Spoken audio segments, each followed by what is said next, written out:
So that was my friend Ryan. Ryan asked me if now's the time to scalp, and technically the answer is no. Scalping is really something that we should do back in February, back when the soil temperatures are around 55, 60 degrees. That's going to be mid to late February here, and you're just starting to see that grass turn green. So when you scalp, you're going to be removing all that dead grass, and you're allowing sunlight to reach the soil, and that's helping to promote that new growth that needs to happen soon.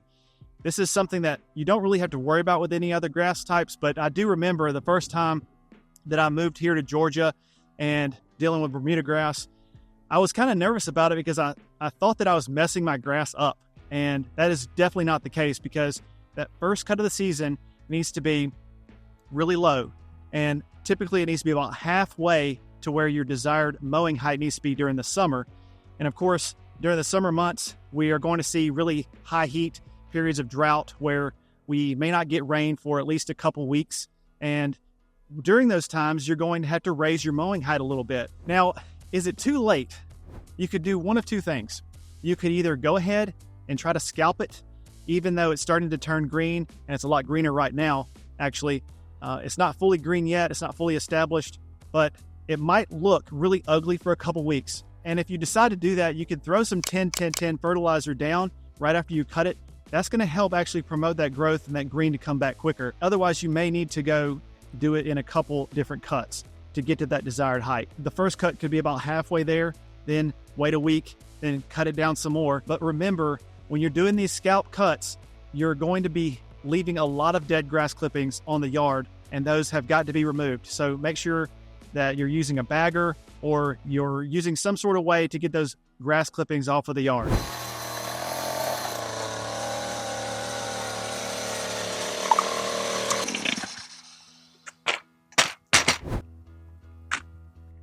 This is Joey. He's asking, what's the best flower bed edging and type of mulch? Well, with you being in Virginia, it's most likely best to go with mulch or pine bark, because here in the South, we see a lot of pine straw or regular mulch. It's really common to see pine straw though. You could also use a metal edging or a plastic edging. I like stone. You could use brick. It's just a matter of preference, but I think stone is a good option no matter where you live. But you can also go with the natural edges. You can kind of see what I did here with my yard. It's actually kind of tough to maintain with how Bermuda grass spreads like it does. It would probably be better if I went with some sort of edging, like maybe some stone like we've got in the back, which I haven't added up here in the front yet. It's mainly for cost purposes. Rock's really expensive, but for now I'm going to maintain this natural edge along with the pine straw. The one thing about pine straw is it doesn't really wash away. That's why I've got it here on the hillside. But with you being up in Virginia, pine straw really isn't a thing. I'm sure it's really expensive. Even if you could get it there, you're going to have to go with some sort of mulch or pine bark. But actually, a lot of people around here, I've seen them put down rocks instead of mulch. It's a one-time deal. You get that upfront cost, but then you never have to deal with it again. And I would say that it's really good for drier climates, and it helps prevent fires, by the way. But being in Virginia, you're most likely going to have cool season grass. It doesn't spread like Bermuda or Zoysia, so a natural edge would look really good, and it's very cost effective. Now, if you've got Kentucky bluegrass, that spreads, and it's going to be a lot harder to maintain a natural edge with KBG. We got another question from Virginia. We got Brian in Virginia. So it looks like he's got Bermuda grass in his lawn. It is possible to have some Bermuda grass be up there living in the transition zone. Bermuda grass is very invasive. It'll propagate and it spreads really quickly underneath that tall fescue. And so it's actually a pretty simple fix. All you need to do is to get some BioAdvance Bermuda grass killer. It'll be safe for that tall fescue, but then it'll kill off that Bermuda grass that's underneath it. I'm going to put a link in the description below for that, so you can check that out later. But once you apply that, give it some time, let that product work, and then you can come out there, rake it out of the yard. You can get a metal rake, and those will come right up. All those runners, they should catch in the rake, and then you can just pull it right up. But the thing is, that Bermuda grass is strong with a force. It is so resilient. And so I wouldn't be surprised if it may take 1 or 2 applications for you actually to kill it off completely. But again, that's not really its native land up there. So Bermuda likes really hot weather, like here in Georgia. So the fact that you're so high up in the transition zone in Virginia, it might actually take 1 application to do the job. So the next one's from Michael in Oklahoma. He says, looking at your lawn calendar, it's very helpful, by the way. Thank you. I missed the balanced fertilizer that was supposed to go down last month, and I'm going to put down a fertilizer this weekend. What do you recommend? All right, so I know that Michael's got Bermuda, and I would suggest that if you've already got some green grass out there, if it's already coming out of dormancy, then you could probably go ahead and put down the 16-4-8 fertilizer that I recommend with my product guide. But if you see that your grass is still not quite out of dormancy yet, you could probably go ahead and put the 10-10-10 down. But honestly, if you haven't put down a fertilizer recently, you can't go wrong with either one of them. It's just important to get something down. And so the 10-10-10 is really better if your grass is under stressful conditions. So that would probably be something that I would lean towards versus going ahead and putting the 16-4-8 down just yet. But either way is fine. All right. So this next one comes in from Connor in Virginia, and he's asking about when the best time to do a leveling project is and what type of material do you do a leveling project with. Well, I would say first off, you want to look at the timing. The best time to do a leveling project is when your grass is fully established.